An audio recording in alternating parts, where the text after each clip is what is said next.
siempre valorar la frecuencia cardíaca y el ritmo, que es lo que hacemos nosotros, pero siempre tenemos que tener en cuenta que cuando el examen físico es patológico, yo detecto algo, el electrocardiograma sale de la normalidad, aunque no sé bien qué es, no lo puedo encasillar, pero sé que no es normal, tengo que pedirle probablemente un estudio de mayor complejidad, ya sea un ecocardiograma, que es lo que hacemos para descartar la cardiopatía congénita, o un holter de 24 horas para evaluar la actividad eléctrica, o una ergometría para valorar esto, pero en el ejercicio. Sabiendo que la taquiarritmia más frecuente es la taquicardia sinusal, la que vemos todos los pediatros médicos de primer contacto, y las causas más frecuentes en esta época son generalmente por fiebre, por anemia, infecciones, hemorragia y hipertiroidismo. No deberían generar mayores complicaciones. Pero si no fuera sinusal mi ritmo, y por eso es la importancia de saber valorar el electrocardiograma básico, tengo que solicitar probablemente un medio interno, como nos pasa a veces en la emergencia, una placa de tórax y buscarle la causa de este desencadenante. Probablemente mi paciente necesite que le coloquemos oxígeno, colocarle un monitoreo para ver ese tipo de arritmia que tiene y ver si está compensado o descompensado y tratar de conectarme con un cardiólogo para el tratamiento específico de esa arritmia. Si el paciente está compensado, generalmente nos quedamos tranquilos, que es la mayoría de las veces, podemos hacer maniobras vagales, en los lactantes se ha hecho, generalmente les tocó mucho en el interior de hacer hielo, paño frío en la cara o tratar de hacer a los niños una maniobra de valsalva o reflejo nauseoso, ¿verdad? Y colocar una vía de sedación o hacer adenosina, que esas son las dosis. Ahora, si mi paciente está descompensado, como también nos ha pasado, frecuencia cardíaca alta, con el paciente descompensado, con alteración del sensorio, relleno capilar enlentecido, mala perfusión periférica, lo que tengo que hacer es tratar de hacer un exceso vascular rápido, colocarle oxígeno, hacer sedación, agua adenosina, pero sabiendo que en ese paciente, como ya lo leímos en los cursos de reanimación cardiopulmonar, tengo que hacer cardioversión sincronizada a 0,5 Joule por kilo. Eso es una emergencia, es una urgencia, porque hay que cortarle la arritmia porque le está causando una descompensación hemodinámica que hay que pararla enseguida. A modo de ejemplo, un neonato que algunos se van a acordar, era un paciente de menos de un mes de vida que cuando succionaba el paciente se ponía irritable, con signo de bajo gasto cardíaco, sudoroso y empezaba y entraba con una taquicardia supraventricular, a lo cual en varias oportunidades se le intentó revertir, no pudo, se le hizo adenosina y se ve como después de la administración de adenosina lo que hace es revierte y sale a ritmo sinusal, quedando con un electrocardiograma basal normal en seguimiento actualmente por consultorio externo sin complicaciones, en buen estado general y creciendo bien el paciente hoy. ¿Y qué pasa con el paciente que viene a nuestra consulta por dolor de pecho, que nos ha pasado un montón de veces? Una causa importante de referencia, pero sin embargo tenemos que saber si que solo el 1 al 5% de todos los casos son de origen cardíaco, asociado principalmente a lo que tienen problema de la válvula pulmonar o algún tipo de obstrucción del tracto de salida del ventrículo derecho o izquierdo, o los que tuvieron episodios de infecciones respiratorias que después empiezan con dolor de pecho, que dolor cuando respiran, que le duele el costado, que pueden estar en presencia o no de una pericarditis viral o una miocarditis. El 75% de la causa de dolor de precordial o de dolor de pecho, generalmente idiopático asociado a alteraciones musculoesqueléticas. Y son esos pacientes que nosotros le preguntamos dónde te duele y no sabe referirnos dónde porque le duele todo el pecho y en ese momento que por ahí lo vemos ya es más una angustia, una ansiedad de los padres, pero en ese momento no le está doliendo, no varía con la respiración. Interrogatorio, como siempre, examen físico y ver si tiene signos y síntomas asociados. Generalmente no tenemos las mismas causas de dolor de pecho que en un paciente adulto, que sí generalmente tiene que ver con ese dolor típico irradiado y que son coronarios. En pediatría son muy pocas las causas, como una anomalía de implantación coronaria, que no genera eso. Y el síncope, que es esa pérdida transitoria de la conciencia, que a veces nos consulta mucho, más que nada cuando había épocas escolares, con pérdida del tono, pero con recuperación ad íntegro posterior sin secuela, que genera mucha ansiedad y mucha angustia. A veces consultan en el momento, otras veces dejan pasar un tiempo y recién consultan. Pero todos sabemos que se estima que un 15 o un 20% de la población sufre algún evento de síncope antes de la adolescencia. La causa más frecuente, el vasovagal, es la causa más común en pediatría, requiere un abordaje diagnóstico. Y más que nadie, hacer diagnóstico diferencial con causas no cardiogénicas que pueden causar hipoperfusión cerebral, hipoglucemia, algún otro trastorno, accidente cerebrovascular, pero ya va a tener otros síntomas asociados. Lo importante, siempre ver las pautas de alarma.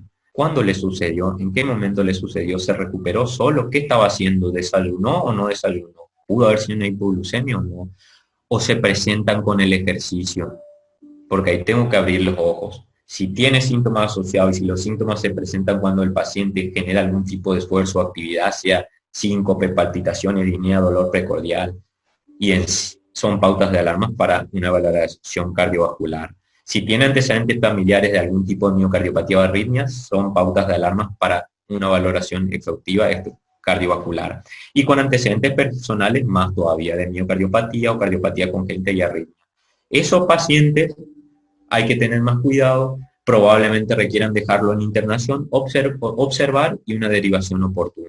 ¿Por qué? Porque cuando hace un esfuerzo está presentando los síntomas y lo que hay que descartar es que no haya alguna patología cardíaca congénita, alguna obstrucción del tracto de salida que le esté haciendo claudicar o tenga signos de bajo gasto cardíaco y por eso los síntomas ante el esfuerzo. De otra forma que yo puedo pensar mi paciente ¿es una cardiopatía congénita o es adquirida? Y en eso lo que tengo que ver es determinar el tiempo, cuándo le aparecieron los síntomas y cómo aparecieron. ¿Se trata o no de eso? Saber que las cardiopatías congénitas los signos síntomas desde el nacimiento y las cardiopatías adquiridas de ese grupo de pacientes que era un nene sano y más yo le conocía, surgió un evento, tuvo alguna infección viral, alguna infección bacteriana, y que eso me pudo haber causado algún tipo de cardiopatía, ya sea un neurisma coronario, las enfermedades de Kawasaki, la valvulopatía por fiebre reumática, la miocarditis o pericarditis, etcétera. ¿Tiene o no tiene cianosis mi paciente? Importantísimo siempre la saturación periférica, ¿verdad? Y tratar de saturar por oximetría de pulso, generalmente pre y postductal, más que nada en neo. Todo paciente con saturación menor a 90 tiene que ser estudiado de forma completa y no considerado como sano. Ahora, ¿qué voy a hacer yo? Veo si mi cianosis es de origen pulmonar, responde a oxígeno, trato el pulmonar. Y si es de origen cardíaco, aquella cianosis que no responde a oxígeno, derivar oportunamente.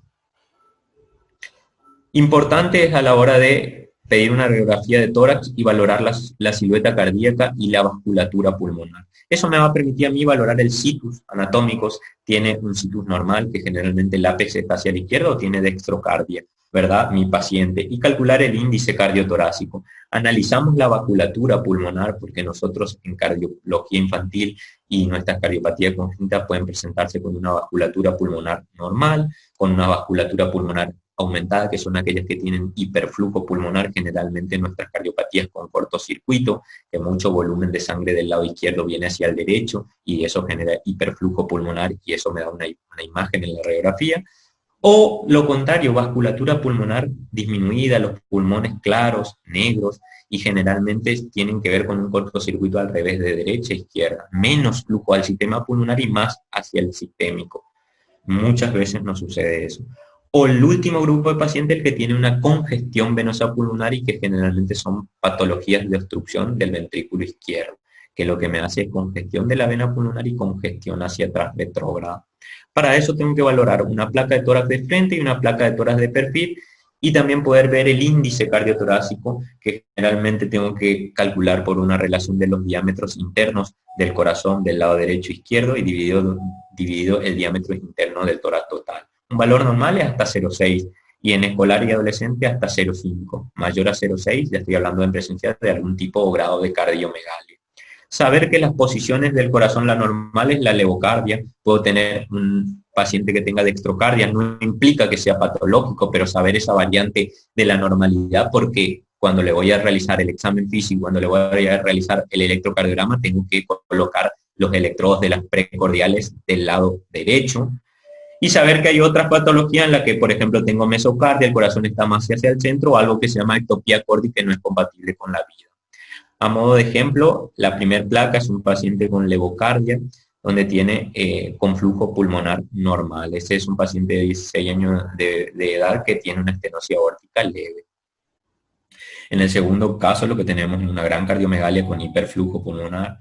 En la tercera imagen podemos ver cómo tenemos esos pulmones más negros, más radiolúcidos y que me falta el arco de la pulmonar del lado izquierdo. Y esto generalmente se ve mucho en pacientes que tienen atresia pulmonar con hipoflujo pulmonar, no le llega sangre a los pulmones, o Si tiene otra imagen, como son los corazones en sueco en los pacientes con tetralogía de Fallot, que la mayoría de nosotros ya tuvo alguno.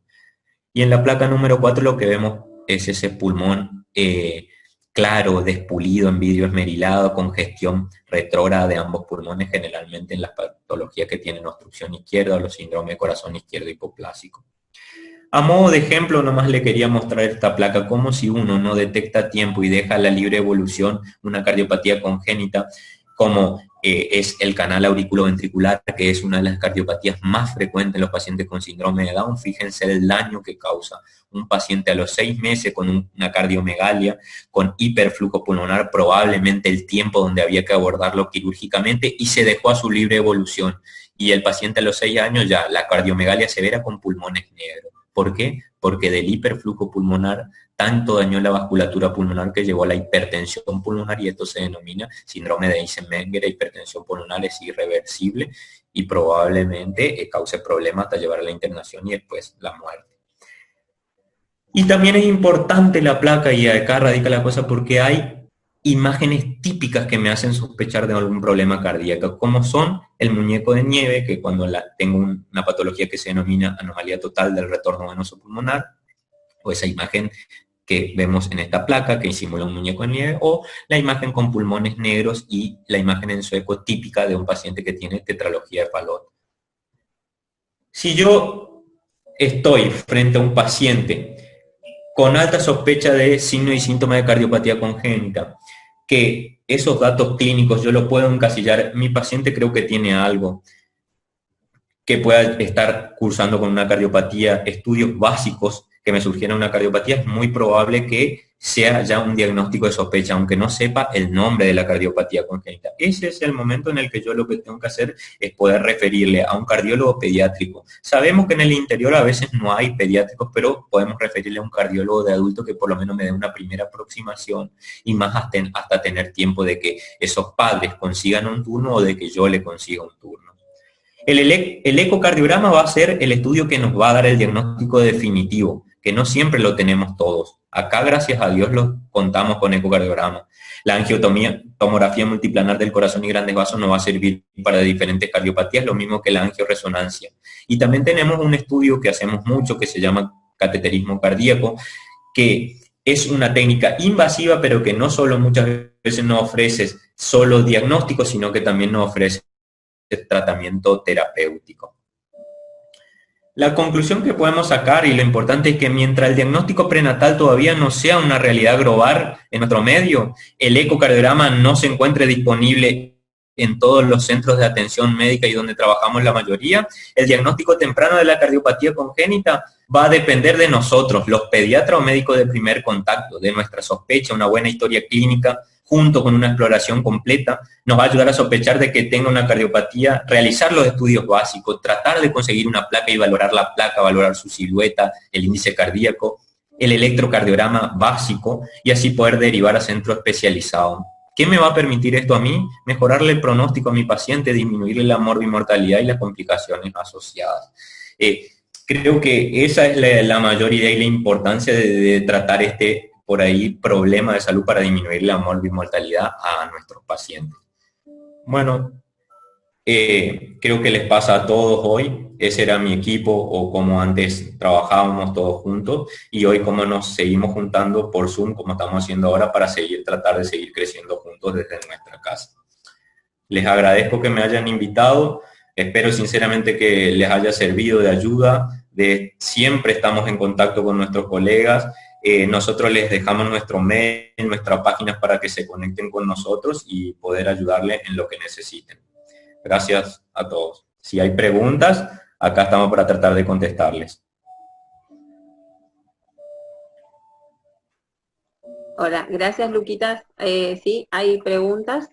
Tengo una pregunta del doctor Azula, Luis Azula. Dice, te agradece, muy buena la clase.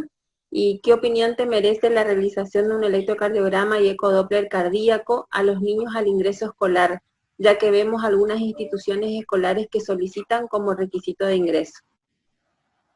Sí, bueno, fíjate, ahí está el doctor Azula. Buenas tardes, ¿cómo estás? Sí. Hoy vemos que todas las instituciones están pidiendo electro y eco. Digo, me parece a mí una opinión personal, y siempre lo charlamos con nuestro equipo de cardiología infantil, que el electrocardiograma sí creo que tenemos que valorar. ¿Por qué? Porque nosotros, los cardiólogos infantiles, no podemos valorar un paciente a una consulta cardiológica sin un electrocardiograma. Tratar de detectar alguna alteración sabiendo bien que es un electrocardiograma, probablemente 12 derivaciones y 6 latidos nomás veamos. O sea, en ese momento le estamos valorando al paciente. Hay cierto tipo, cierto grupo de arritmias que son paroxíticas, pero ya valoramos otras cosas, interrogatorio, examen físico. Eso ya alcanza, a mi opinión personal, para el tipo de actividad física recreativa que hacen en los colegios. Ahora, bien, hoy estamos viviendo en una era de mucha intensidad. Nuestros pacientes cada vez más chicos realizan actividad física más exigentes y muchos de ellos tienen condiciones físicas excepcionales, porque son tenistas, son deportistas de alto rendimiento ya desde chicos. Ese grupo de pacientes, creo yo personalmente, que sí necesita no solo la valoración del cardiólogo, sino, aparte del electro, un ecocardiograma, y probablemente cuando pueda, cuando le dé el físico, cuando le dé la talla para correr, una ergometría. ¿Por qué te digo esto? Porque ese chico, y como vivimos hoy, va a competir en su actividad.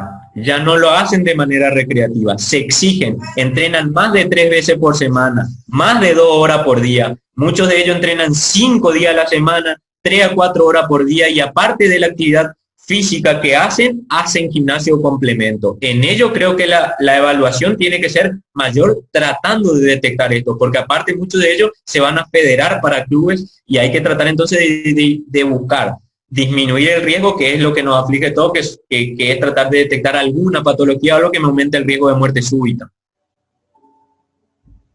No sé si respondí la pregunta del doctor Azula.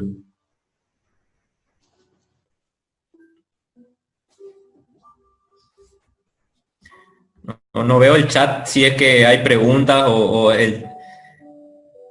es que no te escucho. Activar el micrófono. Otra pregunta. Los centros de salud en otras provincias, como ser en Tierra del Fuego, incorporaron la evaluación cardíaca como screening a los bebés dentro de los primeros meses de vida. ¿Tu opinión sobre este? En los screening neonatal, Screening sí. neonatal. Y bueno, lo estamos viendo cada vez más. El ideal sería poder tener la evaluación prenatal ya. El diagnóstico prenatal se puede hacer entre un 25 y un 30%. Hay muchas patologías que no se detectan prenatalmente. Para que sepan, a partir de la semana 20, generalmente entre la 20 y la 24 ya podemos hacer el ecocardiograma fetal, que apunta al diagnóstico de cardiopatías congénitas complejas, aquellas que no deberían nacer en una ciudad o en un hospital de baja complejidad y deberían nacer probablemente de alta complejidad o derivarlo a un centro de mayor, como es probablemente la capital o Buenos Aires. Hay muchas causas de derivación, pero ¿qué pasa especialmente con el screening de cardiopatía congénita? Muchas veces, como la fisiología fetal y la fisiología de la transición neonatal, que depende mucho del flujo pulmonar, las resistencias vasculares pulmonares en el neonato están altas, generalmente al nivel sistémico, eso equilibra el flujo pulmonar y el flujo sistémico, hace que ciertos signos y síntomas no se evidencien en la primera semana de vida o en la primera 2 semanas de vida. Después, al mes, por ahí, mes y medio. Hasta que empiece a bajar las resistencias vasculares pulmonares. Y ahí probablemente, si sigue conmigo el paciente, yo mismo pueda escuchar si hay algún soplo de alguna comunicación interventricular o de algún ductus y me hace a mí pedirle la valoración. Ha pasado muchas veces que nos pasa a todos, los niños recién nacidos le ve el neonatólogo, no le escuchó nada porque no se escucha todavía, satura bien, después lo ve el pediatra, todavía no se escucha nada, y al mes, cuando le escucha otro doctor, otro médico, recién escucha el soplito. Eso aflige mucho a las madres, creen que los anteriores, ¿por qué no le escucharon? Y es esta la explicación del por qué a veces en la primera semana o las primeras 2 semanas pueden no presentar síntomas, y después de la tercera semana o a la cuarta semana recién presenta un soplo que ya me va a hacer derivarlo por soplo. Por eso creo que tiene que tener una valoración por cardiólogo en algún momento. Si se puede dar al inicio, mejor todavía que lo conozcamos ya de chiquito. Esto va a ser en algún momento ley, el screening neonatal de cardiopatías. Estamos luchando y para que en algún momento sea como otras pesquisas que hacen los pediatras y los neonatólogos. El doctor Héctor Bernal pregunta si se usa de rutina el índice cardiotorácico en pediatría. Sí, tiene que ser una placa bien centrada y bien penetrada, la técnica para poder valorarlo. A veces los centros que tienen o los médicos, los cardiólogos que tienen más experiencia, ya solo con ver la placa, como les pasa a ustedes, ya pueden ver si tiene o algo pulmonar o algo cardíaco. La radiografía de tórax, no solo el índice cardiotorácico es importante, sino ver el contexto. Me ofrece mucha información de los campos pulmonares, del situs, porque hay pacientes que tienen situs inversus, o sea, las vísceras también están al revés, la cámara gástrica queda a la derecha y la sombra hepática queda a la izquierda, y eso ya es una patología más severa. Y también poder medir esto que decimos, la silueta cardíaca, para ver si tiene insuficiencia, distintos grados de cardiomegalia. Y muchas veces ciertas radiografías en nuestros pacientes con cardiopatías congénitas son patognomónicos de lo que está sufriendo el bebé, sea hiperflujo pulmonar o hipoflujo pulmonar, y lo que le está faltando es flujo a ese pulmón. Pero sí lo hacemos de rutina, el cálculo del índice cardíaco. Por esas fórmulas que les mostré ahí, medimos el diámetro interno del corazón, trazando una línea media por la columna vertebral, tanto derecho como izquierdo. Esas son las líneas que se dicen A más B, y se divide sobre la línea del diámetro interno del tórax. Hasta 0,5 es normal en adolescentes, o 0,55, y en neonatos se deja hasta 0,6. Con la salvedad de que la radiografía y el examen del recién nacido es diferente porque tienen la silueta cardiotímica. Entonces hay que entender que todavía en el neonato por ahí sí la silueta cardíaca es mucho mayor, por eso el valor ese de 0,6, y en algunos te dicen hasta 0,65, porque todavía el corazón es más grande para el tórax de ese recién nacido. Bueno, el doctor José Celdes dice, ¿podría comentar manifestaciones más frecuentes en anillos vasculares? Muchas gracias, doctor, muy buena clase. Anillos vasculares, generalmente los pacientes que tengan manifestaciones ya de anillos vasculares los sospechamos porque tienen disfagia, o sea, viene por otro signo y síntoma.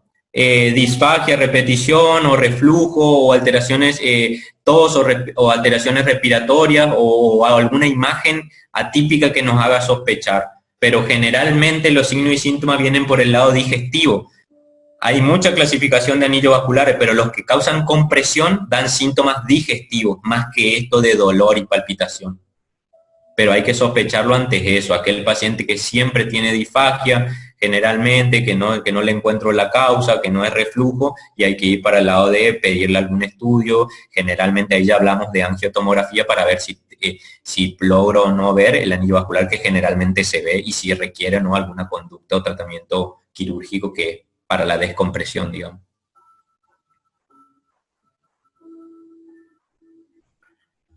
Parece que no hay más preguntas. Muy agradecidos, muy claro todo, disipando siempre dudas.